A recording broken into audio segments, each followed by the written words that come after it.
Hello, everyone. Welcome to Dream Big Solutions. I'm Richard Hodel, and I'll be your host here for the next hour or so, give or take.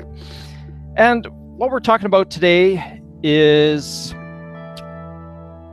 trying to figure out how to work for love. And it's not necessarily, working as a person that helps arrange people's love lives, but actually finding something that you want to do, something that you're really passionate about, and focusing on that and not worrying too much about the money, but perhaps, not forgetting about, that the money thing might just actually be kind of important. And I'm sure a lot of us, when we've come out of high school and, whichever kind of education, crazy education system that we went through or went into college, we were told, go get a good education, go get a good job. And then eventually, after a million years of working there, you should retire, and then life will be good. Then you can do the things you love and really enjoy what life is all about. Because now you can travel and you can do the things, you can write that book, and you can do all those wonderful things when you're 60 or 65. Doesn't that sound lovely? But what if you actually want to do that right now? What if you actually want to do what you're passionate about right now, rather than waiting, 30, 40, 50 years or ever to actually do those things that you're really passionate and excited about? And so that's kind of what we're going to be talking about today. So on the show today, I have a lovely, charming individual by the name of Jaimze Dunn. And he's just doing that. He's living his passion, doing what he loves doing, and it's taken him on a long and bumpy road. And but I'll let him sort of tell the tale of Jaimze and see where we go from there. I'm really excited, actually. This is our first show back with their new broadcasting video. We're moving away from just the audio radio. Just in case you hadn't noticed, you're actually looking at me rather than just listening to me. And so this is our first kick at the can with the video presentation, moving into the whole podcast world. And so I'm pretty excited to have Jaimze here as our first guest, because he is so darn good looking. So so on that note, I'll get this thing going, and welcome Jaimze to the show. Thank you so much for having me. Anybody who will ever have me at anything, I'm just really happy to be there. Excellent. We're glad to have you on board. The whole show, as I was sort of saying, is work for love, but don't forget to think about the money. And so how did that really get you going? How did that thought process actually come into your world, and how did you sort of get here? Yeah, I think, during my 20s and 30s, I possibly had more failed businesses than anyone you've ever met. I still haven't found anyone to come forward who's had more failed businesses, but there might be somebody out there. and of course, over the years, I kept thinking it was just because, I don't know, bad luck or whatever, that we like to blame our failures on. It took me about 20 years to finally realize that it was because I just always followed my passion. I always followed what I love. But I had this idea in my head that I never, ever had to pay attention to the money. Money was for other people to think about. Those guys walking around in pinstripe suits, they're the guys who should think about the money. And somehow if I just did what I loved, and the money would just follow, but it just never quite happened that way. And so I kept starting new small businesses, and they would fail. And when I turned 50 finally, actually in my 40s, I finally started realizing that, oh my God, you have to actually look at the money and understand what's happening with the money if you want to be sustainable, if you want to stay around. And as soon as I did that, the next thing you know, I was making ridiculous amounts of money from my own business. I started one of the very first online vacation portals back in, would have been 98, before, the big behemoths in the industry got into it, and when there was still lots of money to be made. And now I was following my passion, but I was also paying attention to figuring out what a profit was and what was my break even every week, and how to do a cash flow. And it just all worked so much better. And so then when I got into my 50s,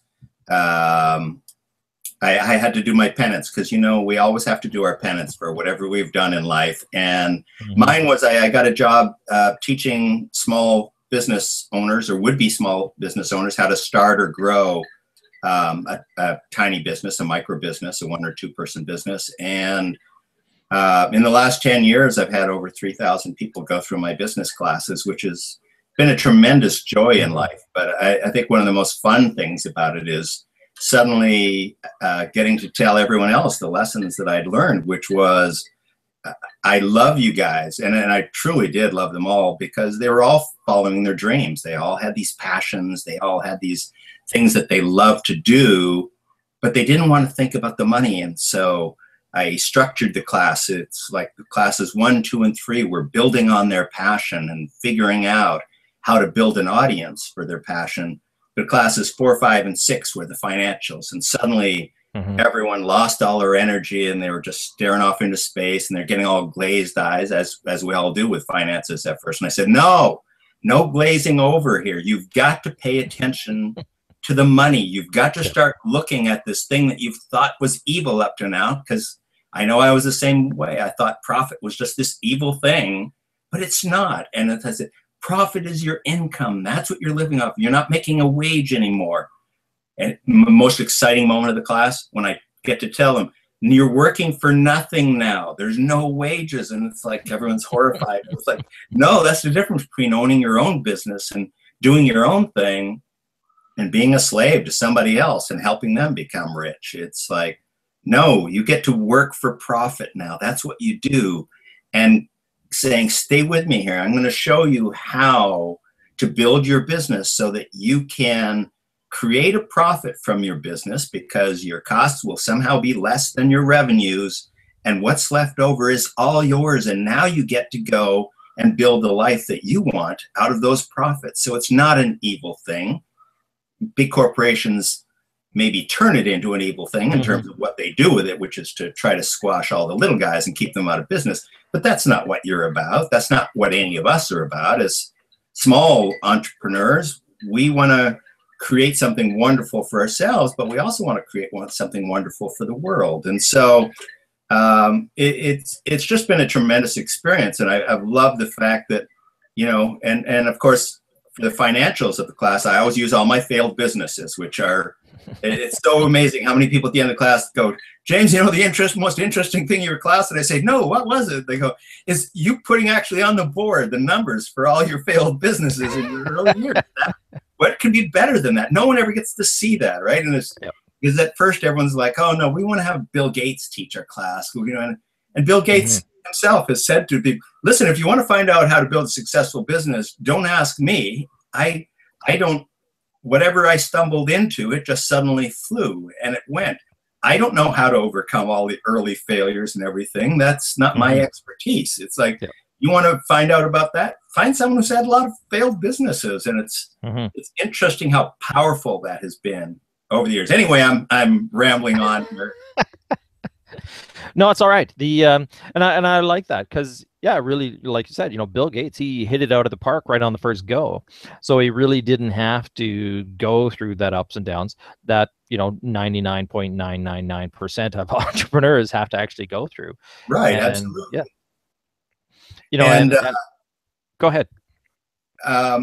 well, I was just going to say that so many people found it so odd that the business failures was the basis of my classes, but I think that's reality. It's where the rubber meets the road, and typically I've read studies on it. And I think it's like it's somewhere between 3 and 4 businesses before any of us typically have anything that works. And it's like so many people get discouraged after having 1 or 2 failures, and they think, oh my God, I'm a big failure, and Bill Gates was successful right out of the gate. And it's like, no, you're not.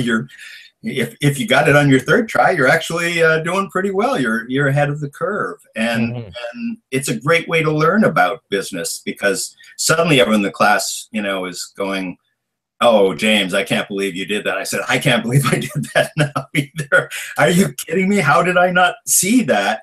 But I didn't know until I finally ran the numbers for my business and learned to stop resisting the financial part of the business and started getting comfortable and enjoying, going, oh, okay, so this is where I'm at. This is what I need to change. Maybe I need to raise my prices. Maybe I need to offer more value for my product. Maybe I'm not finding the right customers yet, but the numbers will teach you how to do that. And so I guess, my enduring message remains, follow your passion. Because whenever I've tried to work a few times with people who just go for the money, and it's painful, when you're just going through the money, because there's nothing that gets you over those early humps and what you're experiencing in that. It just doesn't sustain your soul. It doesn't sustain anything. And there are people who can do it, but it doesn't tend to be people who follow their passion. And so a lot of times people go, well, James, I'm thinking of 2 different business ideas. I have my safe one that I'm pretty sure will make money, janitorial, but I also have this other idea. And it's like suddenly I see them light up, and I go, that's who you are.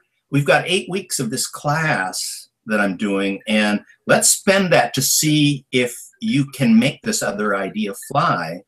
Yep. Because if it doesn't, if it really just can't find a way to make the numbers work, it's not a big deal. You use those same principles. You can always go back and then do your janitorial thing and fall back to it. But frankly, I don't know that you're going to have this beautiful, happy life, doing the janitorial thing. You don't light up. And they go, yeah, actually, I'm really not that keen on it. It's like, let's try what you love first. It's a start. If they're not lighting up to start with, what are they going to be 5 years in, or 10 years?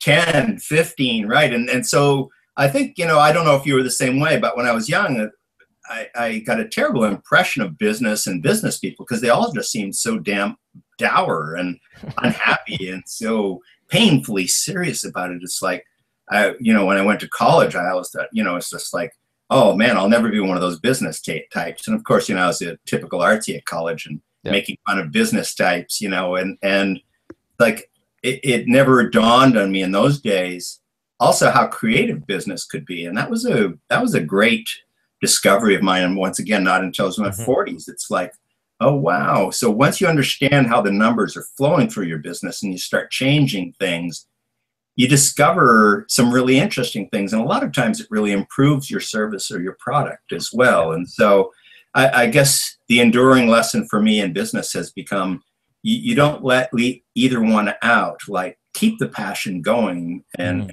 adjust it as you need to, but keep one eye on the bottom line, figure out where your money's at, make sure enough is flowing in so you can really do what you want. And suddenly there's a lot of freedom from a business, and there's a lot of creativity from a business. It gives you that kind of space to be able to do that, because now you're thinking about a business in a holistic way. And I think it's interesting. I work with so many holistic therapists and massage therapists and, life practitioners and life coaches, and they talk about holistic all day long. And yet when it comes to business, they just want to pick out, I just want to do what I want to do, and I don't want to have to think about the money. And it's like, well, where's the holistic nature of that? Business is holistic, just like every other organism. And I guess that's ultimately what it leads to, is feeling like, aha, So a business, just like other things, is this living, breathing organism that you have to feed as well as be fed by. Yeah, yeah, because yeah, it definitely seems like a lot of people, like you said, especially the holistic, um, people out there that are saying, well, no, I don't want to be focused on money. I want to do this thing because it's my passion. It's what I'm excited about. It's, I'm doing this because I'm helping to change people's lives. I don't want to have to think about money, or I don't want to charge a lot because I just want to help people. And it's Right. like, well, you need to be able to grow your business because, of course, if you grow your business, you can help more people. But yeah, as long as your business remains small, you're not going to be really able to help that many more people.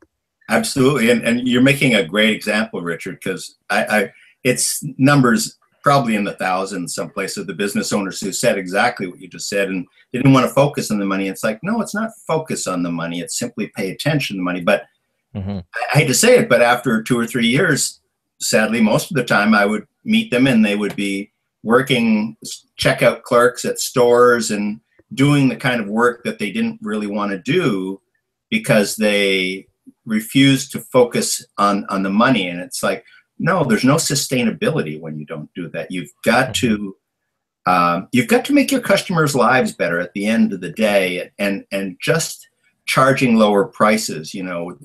Whenever we find ourselves in a low income situation, of course, the first conclusion we make is that, oh, nobody else has any money either, and I can't charge anybody anything. And it's so wrong to think that way. It's every day, millions of us without hardly any money go out and manage to find $5 to spend on a latte at Starbucks. And you go, well, now how the heck is that happening exactly? And not a one of us can ever name a year where we didn't go out and purchase something that we didn't really shouldn't be because it didn't fit in our budget, right? Yeah. But from the business owner, you think about it and think that's the kind of people you want. Why? Because you're making such a big difference in their lives. You're giving them such a great product or service that it doesn't matter. They're going to splurge on what you've got because guess what? You're putting your heart and soul into it. You've got, you've started with a dream and you built it and you've got other people to buy into that dream. And you're not focused on the money all day long. Your primary focus is still producing what you do and in the process making your customers' lives better, helping them have some experience that they wouldn't have. I mean, the coffee experience at Starbucks, to me, you compare it to the coffee experience at 7-Eleven and suddenly you get a good idea of why it's $4 or $5 or $6 for a coffee at Starbucks, because that's what they're selling is that experience. And so instead of worrying about charging too much, what I like business owners that I work on to focus on is providing more value to their customers, and not just any customers, but to the ideal customers, the ones who are going to love what they do and who are going to respond to it and are going to tell all their friends and give them free marketing for the rest of their company's duration. The things that make a business surprisingly wonderful. It's the Ben and Jerry story all over, but you don't necessarily have to sell out to a big corporation at the end of your journey. Yeah, for sure. Because a lot of people get that idea that, in order to, well, I need to make some money, so I better market to everybody, or I better have really low prices. My wife was a good example of this. Years and years ago, back when I just first met her, she was creating a skin product. Kind of, she would, do lotions and masks and those sort of things. And she was coming from a place of poverty. Like, we were living really well below the poverty line. Right. And at the time, she said, well, I want to create a skincare that, products that anybody can afford. And that meant, that she could afford. Right. And so she had in her head, okay, well, here's my facial mask I'm going to sell. And it's going to be, $2.50. Right. Because it costs nothing to make this thing. It's just like, clay and, various other couple little drops of essential oil.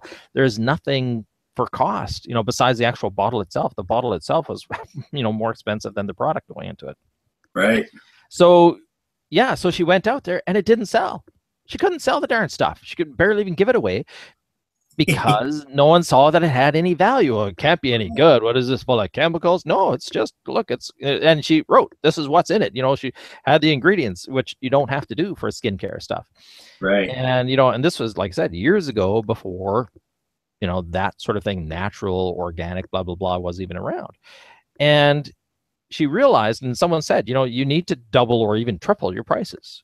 They're just way too low. And so she did. I think she tripled most of them and, you know, doubled other ones. And then her sales started to go.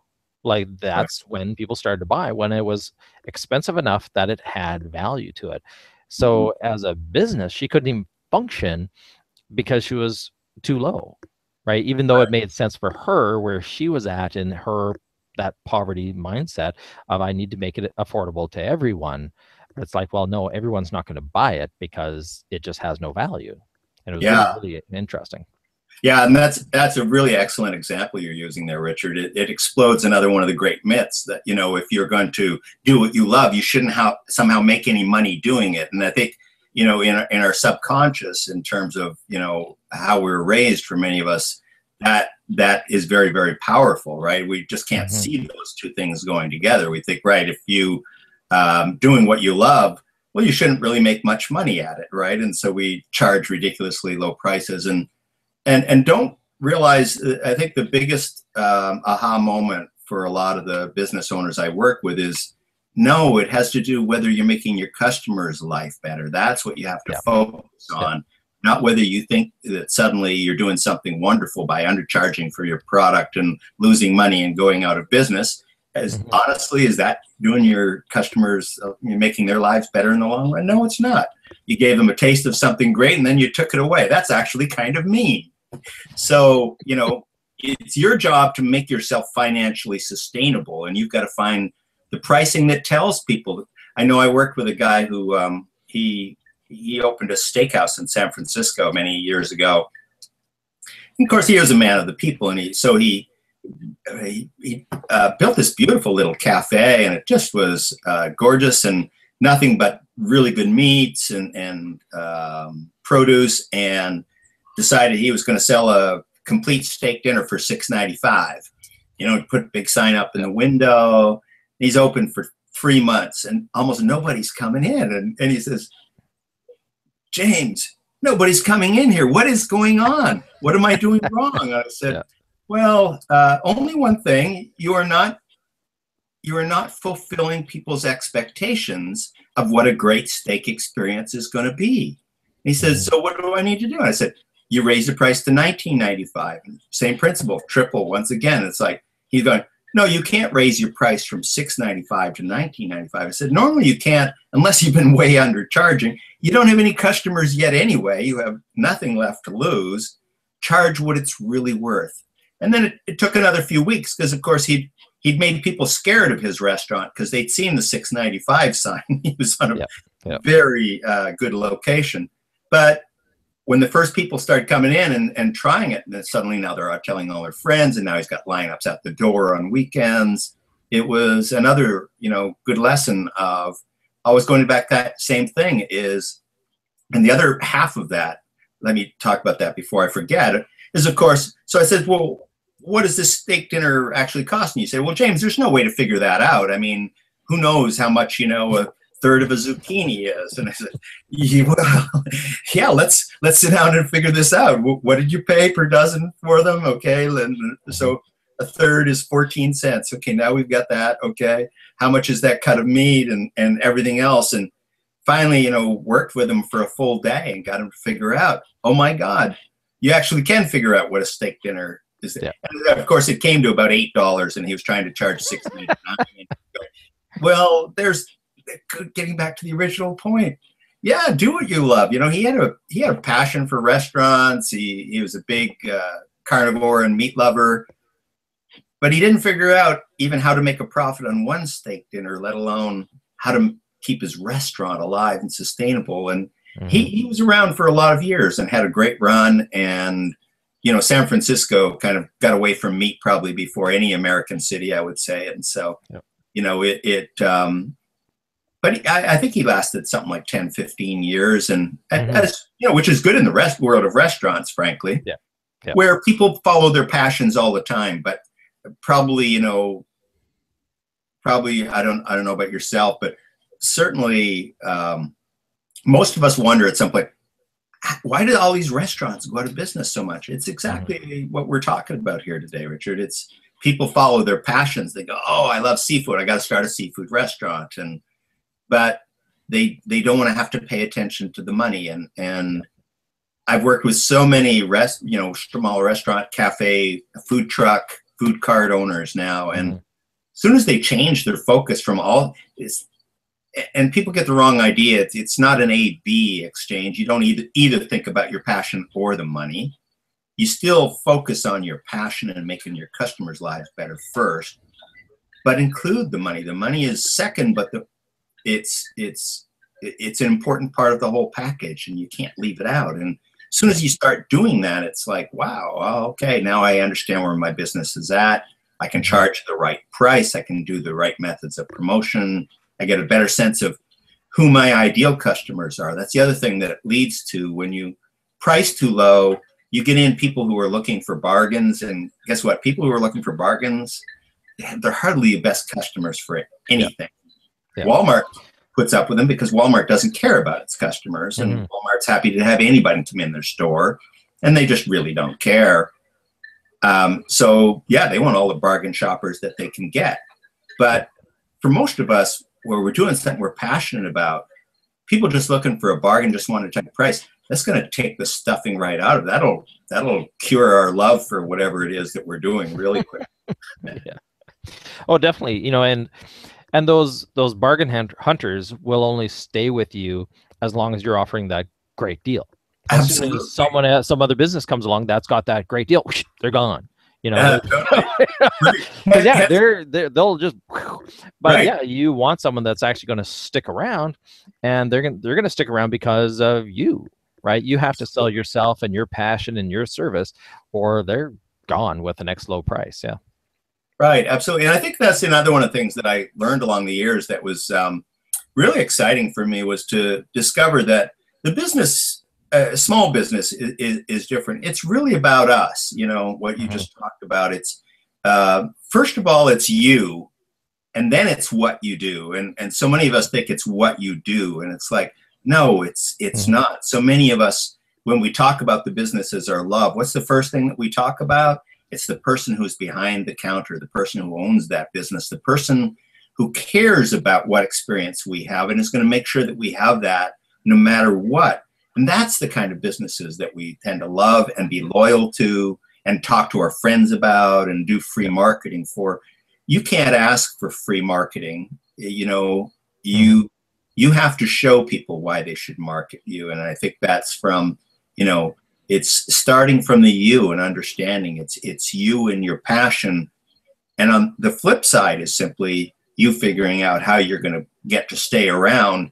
I think the other mistake that I made myself, and I see so many of my small business clients make, is focusing on what the customer is, you know, is financially capable of, and it's like, no, that's not your job at all.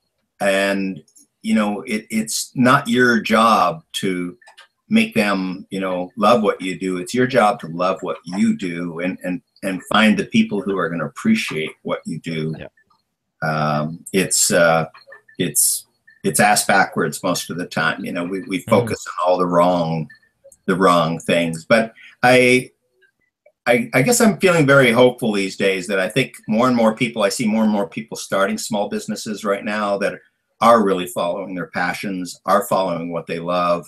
And I think there's more and more resources out there right now for helping them figure out the finance part of it. And it honestly, it's not rocket science, right? You know that it's common sense for the most part of it. Yeah.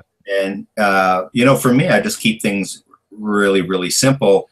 I honestly, I'll look at spreadsheets for big corporations. I have no idea what I'm looking at. It's totally nonsensical to me because, of course, so much of their business is about what they've got from shareholders and what they're, you know, paying out in dividends and everything else. And I don't understand business at that level. I understand a small business with maybe about 5 people max, and where you can get a real handle on, okay, you have a finite set of expenses, you have a finite list of cost of goods sold, and we can figure that all out.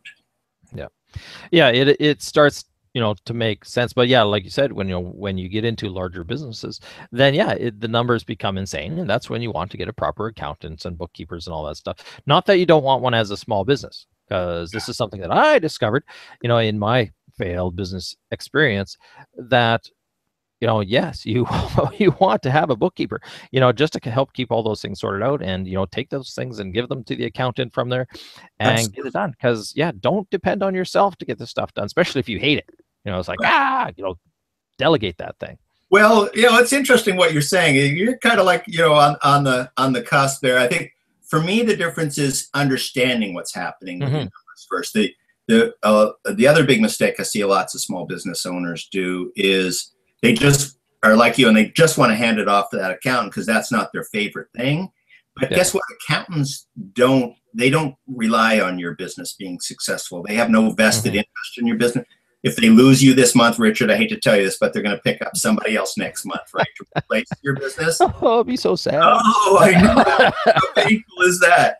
They don't care in the same way that you do. And so I guess, what I like to work with small business owners on is just to understand the numbers. You're right. You don't have to do it at the whole thing.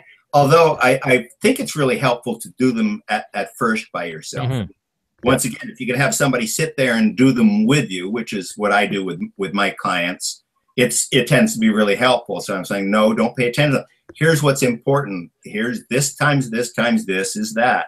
It's as simple as that.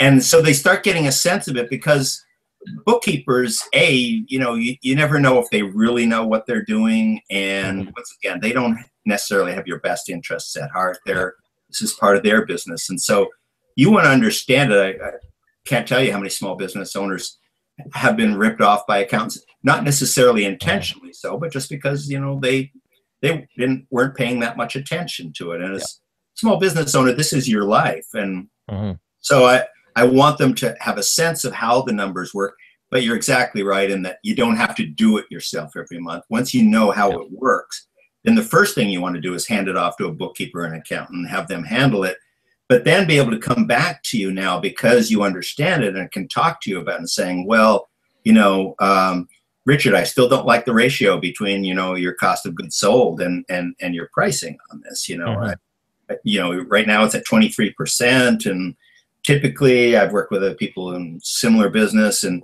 tends to need to be 37 for you to really become sustainable over time. And it's like, oh, okay. So now see, they're becoming helpful because they can talk to you about this thing. But if you just want to do like most of us do as small business owners, and it's so funny whenever I mention this to people, like I always talk about the little plastic grocery sack, throwing all our receipts in there and then throwing them on the accountant's desk. And it's like, you see suddenly some bunch of people tittering and laughing. It's because, guilty as charged. It's what we don't realize is, well, 3 different things. Your accountant now hates you because guess what? They didn't go to university for 6 years to go through your Safeway bags full of dirty fading receipts, right? And adding them up for you when that's something you can perfectly well do by yourself. Organize them first. You need to start getting a sense of what are all these different things of expenses, and because then an accountant or bookkeeper can work with you and going, Richard, I hate how much you spent on advertising last year. You're up to this is now 34% of your budget. I don't think that's going to work long term for you. And you go, oh, interesting. And then maybe you start getting a little bit better about, am I really getting a return on my investment from those ads, and tracking those results from those ads and going, how many deals did I actually get from that ad that I paid, $285 for, and finding out. And that's all part of, what we've been talking here to get. It's simply paying attention to the numbers. It's not making the numbers the raison d'etre of your whole, business and your life. It's simply going, aha, I need to understand how this is basically working. What are these different numbers? What do they represent?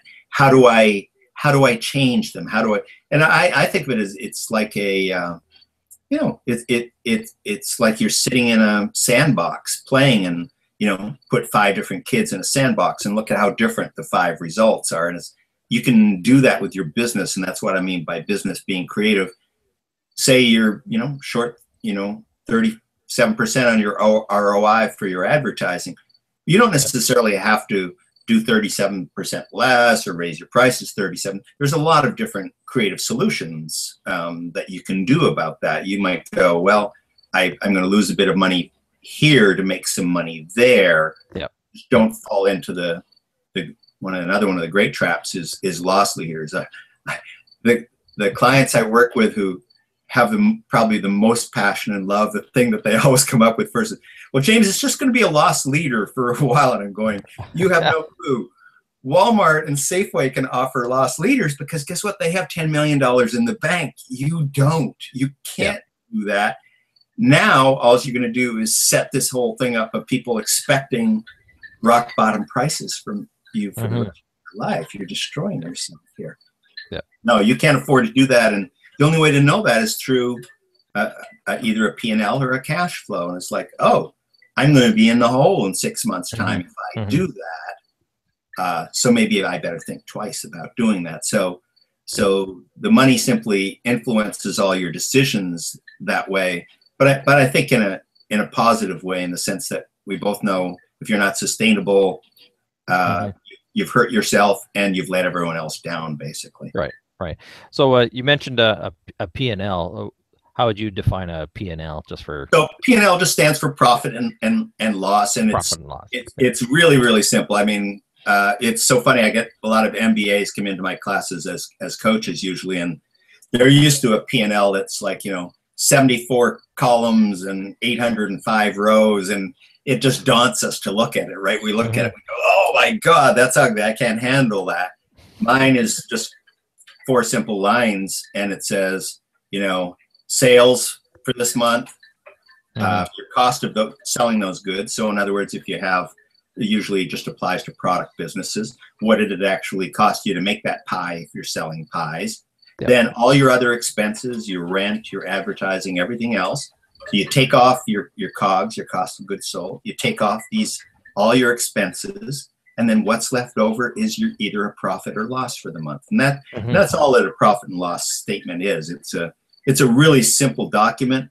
I think in a lot of ways, all our business knowledge and training, Richard, has been designed by accountants who don't want to let go of business. It's all part of a conspiracy to keep it confusing. No, they don't want us understanding it, so they make everything appear really complicated. But finances of a pretty small business are really simple at heart. And it's like everyone goes, "No, you're kidding me. That's all that it is. I can do that." And I said, "Thank you. I only look for one thing in my classes. At the end of every class, I want everyone in the class to go, 'Oh, I can do that.'" Yeah, it wasn't that easy. Yeah, and it is, you know, that first time around, or your first business, it is really scary to sort of sit there and go, you know, whoa, there's all these numbers and things, and, you know, the expenses and, you know, money coming and going left, right, and center. And for most people, it's a lot of money, and it's more than they're used to dealing with. You know, there's a lot of money coming in, and well, hopefully, and, you know, but there's a lot of money going out, and it's like, well, what am I doing spending all this money? I can't do that. And they panic.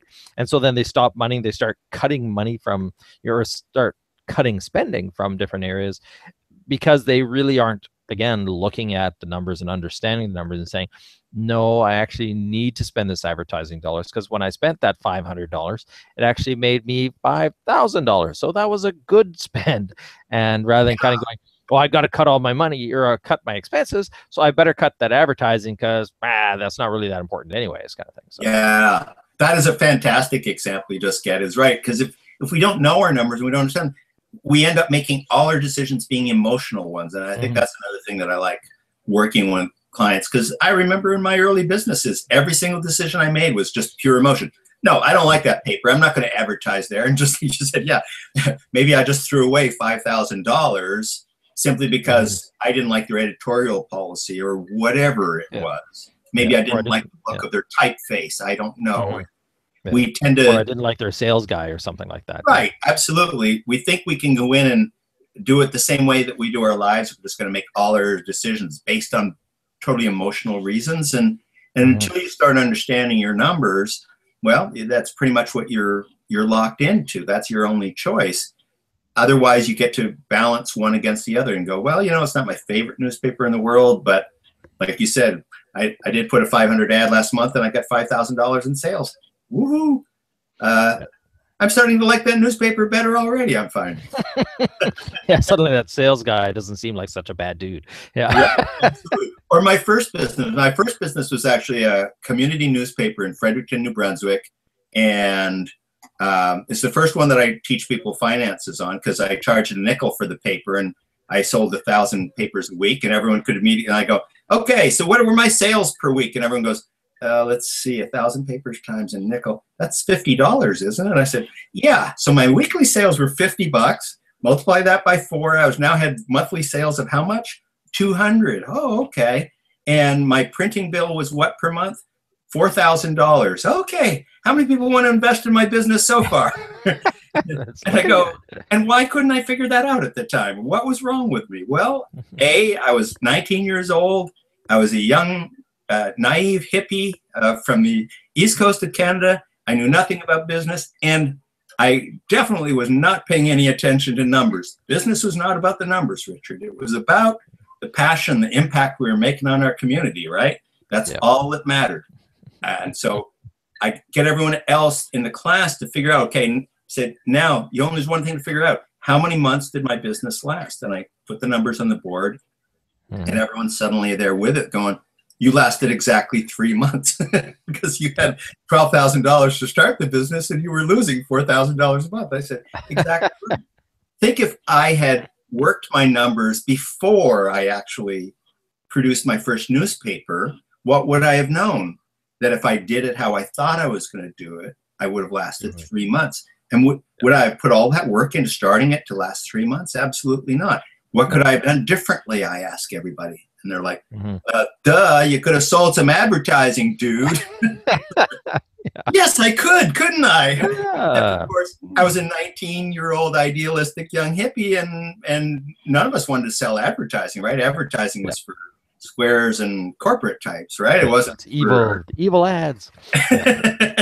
Exactly. And it's like, but what I didn't realize was that I made this very emotional decision about not doing advertising and let that make my newspaper fail after 3 months. Right. And it's just a good example for waking people up to the fact that it's like, no, I can still produce a great newspaper with great content. And why couldn't I find small companies in town that supported small business and that supported the message that I was trying to make, which at that time was a big. Corporations were really just, people think they've been with us always, but they haven't. They were really just starting to get bigger at that point and starting to dominate society. And so I think for me, it was fighting back a lot and saying, we've got everything we need in our communities already. But that message would have resonated with lots of small, tiny businesses in town. I didn't have to sell to corporate. I didn't have to sell my soul. I didn't have to, be this big sellout that I was afraid of being. And so that's all part of, this holistic view is like, don't make all your decisions emotional based on your own value systems. Find out what the numbers are going to be and incorporate that into your vision. You don't have to back off of what your vision is. Find the right customers who will support that. Yeah, because that's definitely a big piece of it is finding the right customer. And people, really struggle with that. Well, how do I find the right customer? Right. And but for myself, it's always been, well, I don't really need to find them. I just have to allow them to understand that they're welcome here, that I am the perfect place for them, and I need to get that message out there. I don't have to be broadcasting all the time trying to find them. I just need to say, hi, here I am. I am looking for small business owners, 5 or less employees, that exact thing, and to really make that picture perfectly clear so they can actually see this is exactly who I want to deal with, who I can help, because I have the skills and expertise to Right. work with those kind of people. And So, I'll give you a great example of that. I mean, it took me a while to discover it, but I think the biggest parallel I see is between relationships and marketing our own businesses. And so back when I was a single guy in the late 80s, I kept going out to bars and achieving less than satisfactory results. I don't know if you ever had the same experience. But, no, never had that. Why do we keep ending up at the wrong place? And everyone thinks it's got to do with the bar, but what it turned out was that no, it didn't have to do with being in bars necessarily. What it had to do was the thought that we're just going to go into a bar and magically we're just going to go up and like somebody's look and we're going to buy them a drink and somehow they're going to be our partner for life. Really? Is that your plan? And so back in 89, I came up with a different plan. I said, this is crazy. I'm just wasting my time, my money, and achieving terrible results and not finding this woman that I really want in my life. And so I started going out to the Railway Club in Vancouver, which is, always been a very, very cool place, and everyone's very, very cool there. And so, they'll start the jukebox around 9 and the band starts at 10 and no one starts dancing till 11, the typical drill. So 9, as soon as they started the jukebox, I disrupted the whole thing. I would get up, I was already wearing, pretty flamboyant clothes, and I would get up and start doing my wild, crazy hippie dancing on the dance floor all by myself. Now, and I use this example in my classes, and the result is always the same. If there's 20 women in my class, 19 of the women are putting their thing over going, oh my God, are you kidding me? You really did that? And I show them my crazy hippie dancing too, which I can't show right sitting down, but it's pretty ugly, let me tell you. It's not a thing that women are going out to bars looking for exactly. Yes. And the point I always make though is that it's who I am. I'm going to get out there and do exactly what I want and be my crazy self. And if women aren't into that, I'm just wasting my time anyway. Am I really going to sit there and talk to them about stock and bonds or what's happening at Walmart? No, I'm not. It's just not going to work. And so I get out there and I said, an interesting thing happened. And I said, so out of 100 women, how many do you think actually responded to that, display of crazy hippie dancing all by myself, well before anyone had enough to drink to even, take in such a sight? And women always go, 0? And I said, no. Well, okay, so sometimes it was 0. All right. There's still some 0 nights, 0 out of 100 women in the bar. But generally speaking, it would be 1. But now it was the right one. If she could get by and seeing me do my crazy hippie dancing, we could at least start talking and see if we had anything in common. But that was my right customer. And it's an extreme example, but all of us as business people, we try to mimic the corporations, and we have all this PR sounding language that we use and everything. And it's like, no, be exactly who you really are. Get your passion out there. Put out this love that you have for what it is that you do, and somebody will respond to that, and that will be the right person. And that's the kind of person, people who will do all your marketing for you once they find out. And so that was always a good example to use to people to say, don't think about just finding, because when we start a business, of course, we're like, well, I'll take anyone I can get who will, pay me. And it's like, no, that's not what's going to build a real business. It's going to be people who share your passion and love the passion that you have for it and become your biggest advocates and your biggest fans. I said, a great small business should have just a legion of adoring fans. And I said, how many of you have people who adore what you do? And they go, yeah, but it's only 2 or 3. And I said, well, that's what you build on. Like, that's where you put your marketing energies and your marketing dollars. And I love work. I think marketing is the other thing that ties in with money that we all blanch at and don't really want to do. But marketing at heart is just saying, figure out who you really are and figure out how to say who you really are, and find the right customers who are going to adore what you do, and we're going to market for you so that you don't have to spend a dime marketing ultimately. Yeah, I heard something really good I think it was from Mike Keening. He does a lot of video work online, and he was talking about, well, how do you create a really good video for your website? Like just an introduction, video, welcome, this is who I am, or you're doing a promotion. And he said, don't do a video for everybody, right? You don't, because again, like you're saying, you don't want everybody coming to your website. You want the right person. And so think of who is your perfect person, and think of those fanatical, I love you to death kind of people that think your business is the cat's meow. Think of that person and say, okay, I want more of them, right? They pay Yes. well, they say wonderful, fantastic things about my business, and they keep coming back, and Yeah. they bring their friends, they send everybody my way. How do I get more people like that? And Right. so then when you do your video, think of that exact person. Don't think of someone like them. Think of that one person and make your video specifically to them. And when you talk in that way to that one person, then other people like that get it. They will Yes. understand. They'll see, oh, he's talking to me. Oh, wow, this is perfect. I've been waiting for something like this, and it's perfect for me, because they really understand now that this is who you want, right? You're talking to your perfect ideal client. Right. Absolutely right. That's great.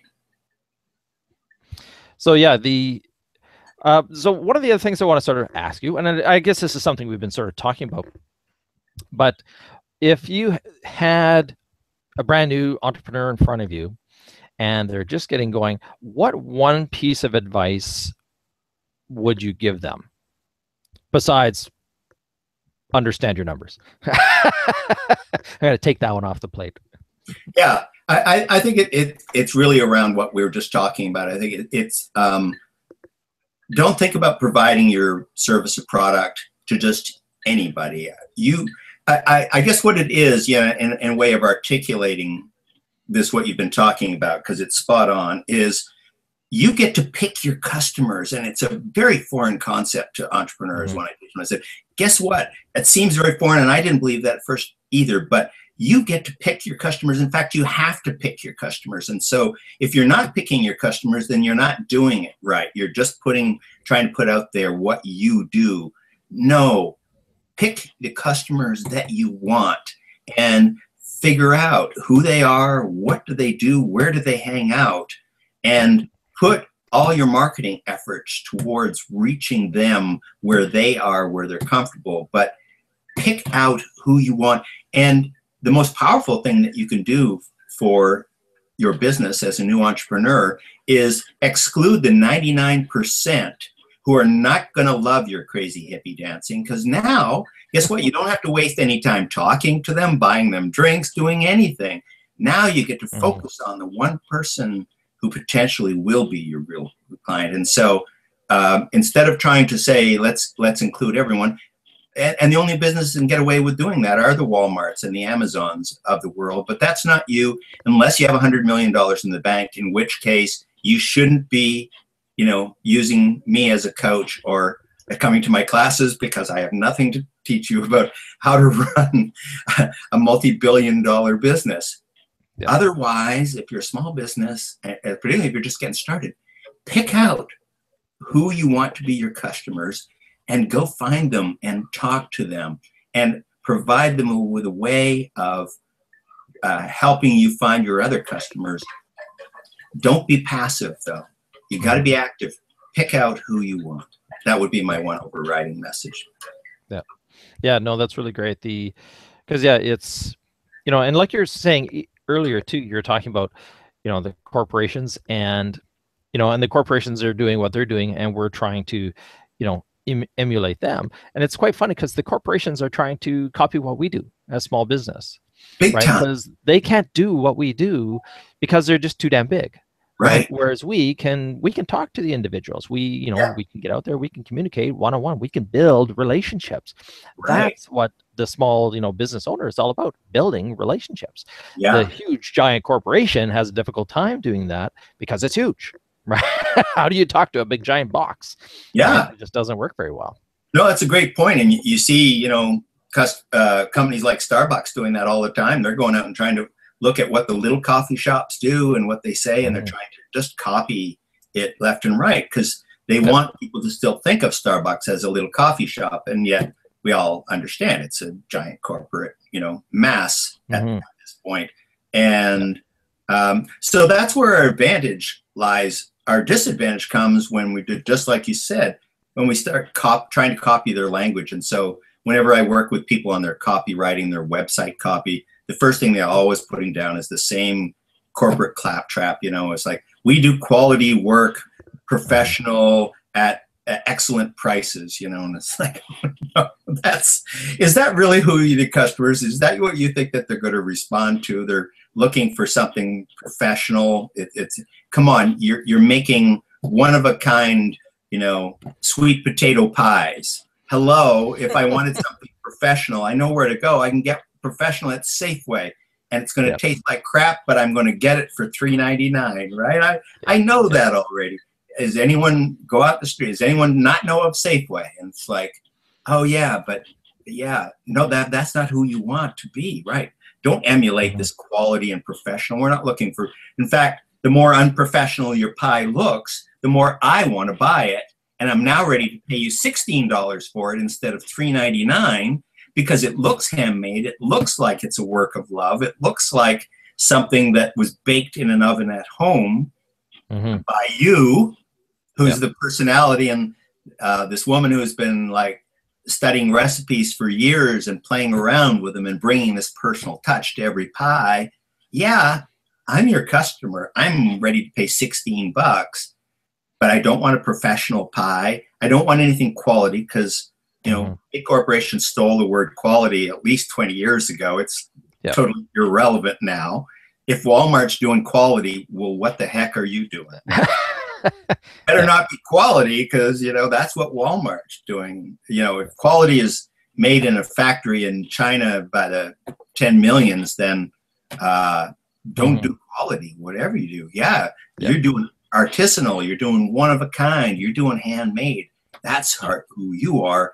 Don't emulate the big corporation because guess what? Like you just said, they're already back emulating. What are the words that the big corporations are using right now? Artisan, artisanal, handmade if they can get away with it, although they never can.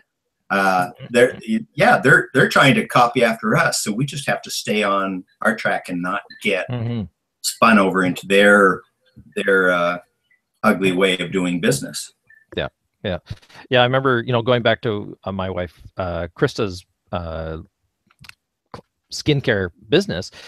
I had a background in marketing and design and all that sort of thing. So when she came to me with that, I was looking at what she was doing and I was like, oh, well, that looks like you kind of made it in your kitchen, and maybe we should, let's work on the packaging and let's get, nicer bottles. Let's get, we can get transparent labels that'll go on there. That way they won't come off in the bath and stuff. We can get them printed. Here, I'll do some design work for you. And so we created these things and they look straight out of the corporate kind of, they look nice. Absolutely. They're really nice. And then again, she was selling, we get for $2.50. And so you had that real, people are like, are these like secondhand expired things from Walmart or something? Where did these things come from? Like that you can sell them for $2.50. Like they look too good, right? For $2.50.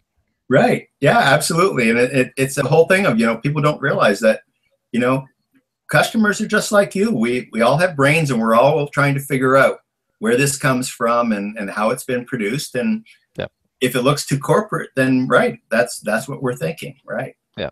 Because it was definitely, it was still made in her same kitchen. It just looked professional, right? Which looked corporate. And so, it's funny how, whereas going back to what she was doing with the old labels that she would just, hand write things and stick it on, that would have been much better. But she also wanted to go into department stores and, things of that nature. So they had the expectation that it looked more corporate. Right. Yeah. So it's all depending on where you're wanting to go with your product. Well, it does, right? Because that becomes your customer. And I think that's another thing that, really try to make entrepreneurs aware of. You have to focus on who your customer is, right? If it's individual buyers, that's a whole different thing. That if you want to sell to department stores, it better look corporate, and you better get Richard to help you out and make a beautiful design package that would fit in just on Mhm. a shelf at your local Walmart. But other than that, yeah, we don't want to buy it. And the thing I would want would be, I would want a really homey bottle of skin care lotion, Mhm. and stressing who Krista is, and what is her story that got her to make this skin lotion, and why she decided not to put all this chemicals in it, because what does it do to our skin and all that, and all the things that I'm sure eventually worked for her in that. Mhm. Yeah. Yeah, and if, and if we knew now what we knew, well, if we only knew now or knew then what we know now, then yeah, because that's something that, we were looking at it not that long ago. We were saying that was something that we definitely left out, was her story, and that we Right, know is so important now to, connect people to, well, why do they want to send people, right? What is your story? How can they connect to you? If she told the story of, well, she was allergic to everything, she couldn't yeah, use anything, she couldn't even use, shampoo or soap or whatever, she was just allergic to everything. And so right, she had to actually make her own stuff, and then people started asking her for it, right? Said, wow, this is great, and so she would just start giving it away, and eventually, it turned into a business. But yeah, yeah, if you actually tell that story of, this is who I am, this is why I made it, because I needed it, right? yeah. So I'm going back and I'm changing my one message to new entrepreneurs is be exactly who you are and tell people your story. Yeah. That's a great example of what you were just talking about, Richard. That's beautiful. And it's perfect because guess what? That's what makes us want to buy product. Don't waste all your time trying to pretend that you're another big corporation, which one of the great things about the digital world is that all of us can do that now. We Yeah. can Yeah. pretend to be that, but now you're reduced to a commodity level and you have to compete against all those big corporations. No, be exactly who you are. Don't be afraid to tell your story, and don't feel like everything all has to be this huge success thing. One of the things Mhm. that we all relate to is the struggle, and Krista's allergies and to these products. That's a great example of being honest about a struggle and saying that this product comes out of it, and now everyone who reads that, who's got any kind of skin allergy, is going, Mhm. oh, well, at the very least have to try this now, because guess Yeah. what? She just related to me as a person. I feel a connection, whereas I don't feel Mhm. a connection with any of those products at Walmart when I go there. Yeah. And Yeah. of course, do I love those prices? Sure, but I've got allergies, so I can't afford to buy those products. Yeah. Yeah. I like the prices, but I don't like the rash.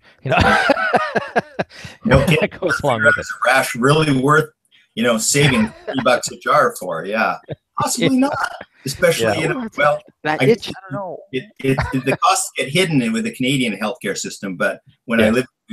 lived down the States for many years, the one thing that people never computed that I try to get them to do all the time is compute the healthcare costs, because Mhm. people always make fun of my wife Pearl and I, because we spend $82 a bag for dog food, for our boxer, our Mhm. Boston Terrier, and people are going, $82 for like a bag of dog food? Are you kidding me? And I said, well, guess what? We've had Bella for 9 years and B for 7 years. Neither one of them have ever been to a vet. They have never had a single health problem. We have spent zero in health fees.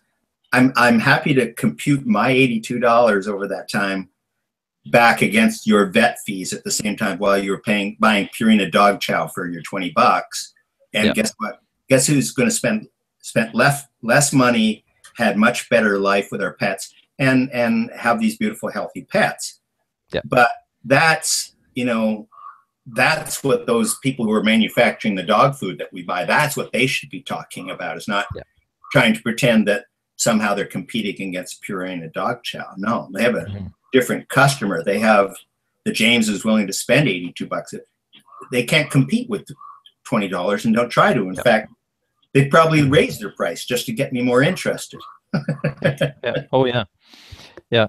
And yeah, and it's those little pieces that we just don't think about, the big picture of, well, what does it mean that I'm eating this kind of thing, or I'm feeding this to my dog, or or that I'm doing this, or spending my money at Starbucks rather than the store next door kind of a thing, or the little coffee shop. And and And there really is something to be said for it. Actually, I'll flip that over. We drove across Canada years ago. So it's what, 2002, something like that. We drove across Canada. And, so we got the big old clunky van and we piled all of our stuff in there, the dog and the cat, and off we went. And one of the things we set out and we said, let's not go to anything that's a chain, because we're going to be eating in restaurants and stuff all over the place. We're going to have to gas up in places that are chains, but let's not eat in a single chain restaurant. Good for you guys. That's awesome. Little mom and pop shops.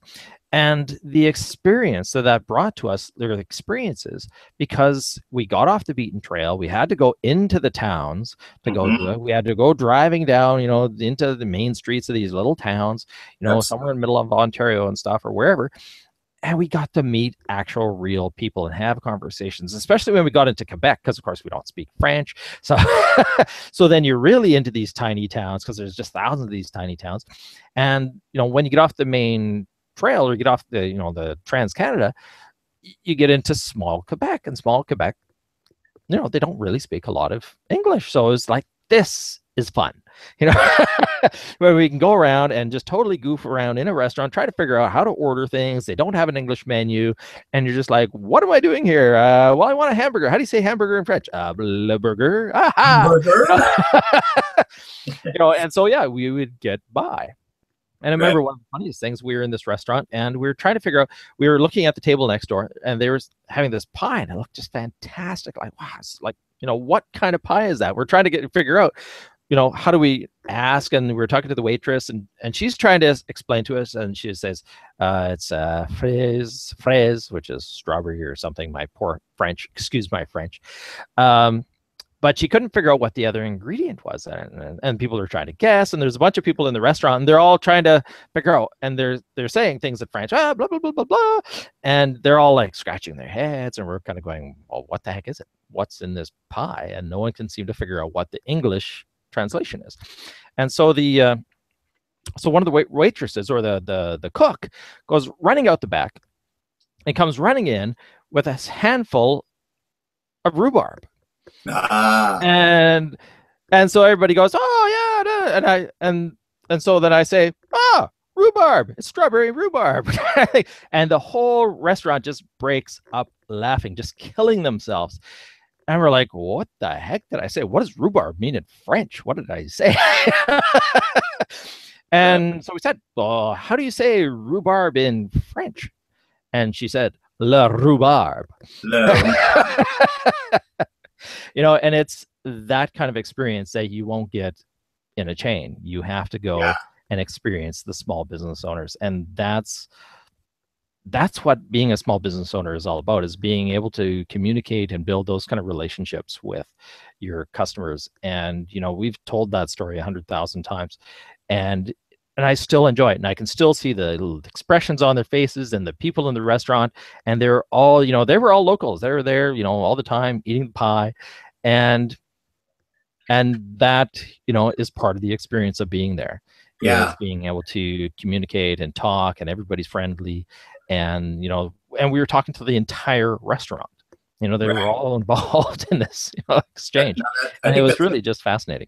It is. That's a fantastic example of what the power of small business is. So I think, the final message for today is really be exactly who you are as a small business, and understand that there's lots of us out there who want that experience of dealing with a real person who's invested all this passion and put all this love into their strawberry rhubarb pie or in skin lotion and whatever it is that you produce or whatever service that you provide.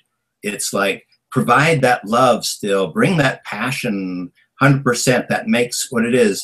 And at the same time, just don't forget about those numbers, like those pesky numbers. Make sure that you pay enough attention to them to make sure that you're making a great living for yourself and your family, and that as customers, we're getting full value for that money. But once again,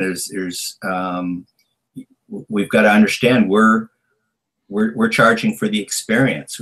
We're not selling commodities here. We're not selling soap that's going to give you a rash. We're selling something totally different. And so be all that and a bag of chips, as us Canadians. Yeah. Is that a Canadian saying? I never heard it down the States, so I'm assuming it is a thing. Yeah. I love it personally. I think it's great. So I want to touch on one more thing before we go today.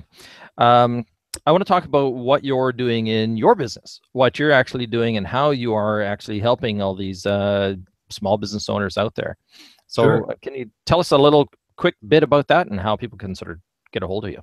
Yeah, well, you can find me at bizcollege.com. That's my company name, and I basically do three things right now. I have a class called my 2-day MBA, and it's really it's a play on words in the sense that it's not the kind of MBA that you would go to school for 2 years and pay $60,000 for and understand how you're going to run a large corporation or work in a big corporation. Mm-hmm. This is an MBA for small businesses, for real, truly entrepreneurs who have a product or service that they're passionate about and want to get out to the world, but want to know how to be successful. And so for 2 days, we really cover just that. What makes you uniquely you, and how to use that in your marketing. And we spend half a day on the finances. We spend half a day on how to get legal and stay legal in your business, how to figure out a sales strategy for your business that it feels filled with integrity instead of the sales practices that most of us see all over the place. And for people who don't want to go for a class for 2 days, or even many of the people have been through my class, and I'm working on currently taking the 2-day MBA online as well, so people all over the world can start taking this class, because I've just got such amazing feedback from it, of how valuable it is to people mm-hmm. who kind of feel left out of the big business, corporate thing, and still want to figure out what's going on. But I do a lot of one-on-one coaching with small business people as well. Try to help them get their businesses where they want to go. Right now, I find myself working with a lot of people who've kind of gotten to that level where they're somewhat sustainable with their business, but they really want to take it to the next level and figure out, well, how do I get employees to do some of the work? And so I can now start having some free time, and I've built these products. How do I get them out into the world and license them? And so I do that as well. And then the other thing is I like to go around. Marketing is kind of like my biggest passion in business, and probably, same as you, Richard. And mm-hmm. I like going and working with clients. I teach lots of marketing classes, but more for specific groups. So right now, in fact, this weekend, this Saturday, I'm teaching a marketing for artists class at the Ladysmith Waterfront Art Gallery. I think, having been a painter and a musician and a writer most of my life, those are the three occupations that will get you the most resistance towards actually doing marketing of anything that you do. Yeah. And so I like to mostly work with people just to get them by the resistance they have to it, and understand that marketing isn't trying to sell people what they really don't need or don't want, like the big corporations approach marketing. What it really is finding out those people whose lives really are going to be made better from your products or services, and connecting with them. Mm-hmm. And so those are the three basic areas I approach in business, as well as continuing to pursue my own painting and writing music, because we got to be, passionate about what we're doing ourselves and bringing that. I think it's always a bit of a shock for people working with me as a coach, because it's not like working, might be in my 60s, but I'm not like one of those old guys in business grays and just talking about it's all about the P&Ls. It's for me, it's once again, first and foremost about the passion, but it's also a way of thinking about business, saying, no, any of us can be business people. We can take our passions and turn them into successful businesses. We just have to learn a few things along the way, but it's got nothing to do with, all these massive charts, and you don't have to go to school for 2 years and spend $60,000 for some fancy business school to get this kind of knowledge. Mm. People throughout history have, figured out how to buy a bushel of corn from a farmer and put it into small bags and sell it at a store. It's as simple as that. And it's not a good example of a passion. Probably, Krista's experience of doing the skin lotions is a better example. You've got your own personal passion. Well, figure out how to turn that into a business. So that's a lot of the work that I do with people through bizcollege.com. Cool. So so they can hunt you down there. I assume your emails and all those kind of things are there. Yeah, you betcha. Yep. Okay. So do take a moment. There's a lot of stuff on the site. It's actually quite an interesting little tour, and you can see more of James there, and check out your fancy pink pants or the yellow jacket and pink pants is like, there you go. There's I could see when you see that, and then you think back to the dancing by yourself at the bar, and like I could see that. Yeah, absolutely. I never met a bright color I didn't like, Richard. So I like to bring that to the world of business as well, which I have to say freaks out a few people at the chambers of commerces wherever I go, I must say. Yeah, I keep trying to find a purple suit or orange suit kind of thing. It's really hard to find. Oh, I have an orange suit. I'll show you mine sometime. Yeah. Well, there you go. I used to own orange pants, but I finally wore them out. So I was like, oh man.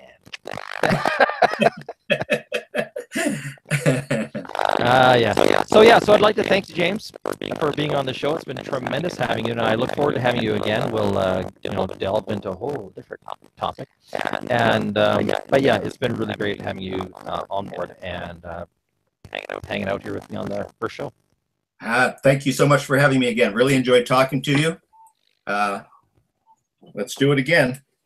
Excellent. All right. So if you, of course, would like to contribute anything to the conversation, I'll have this show, of course, on my website. So if you're watching it on YouTube or on Facebook or wherever you happen to be catching this, you can go back to our website, www.dreambakesolutions.com. And you can see us there. I'll also post James's website on there, www.bizcollege.com, and you can click on the link and go check out his site and see what the 2-day MBA is all about.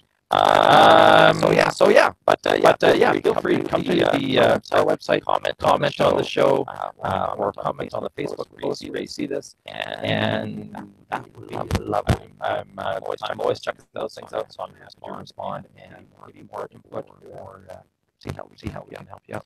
And of course, while you're there, you can listen to any of our other archive shows or radio broadcasts are there. There's a good collection of them there. And what else do I want to tell you guys? You can catch us again. We're going to be on a regular schedule now. So you're here the second and fourth Thursday of every single month at 1 o'clock. You'll be here. And so you can come and hang out with us and chat with our lovely guests and see what we're all about. So again, my name is Richard Hodel from Dream Big Solutions, and I would love thank you for being here. Can't do it really well, but that's not too much. You're not watching. So do spread the word and share this, and we'll talk soon. Until next time, dream big.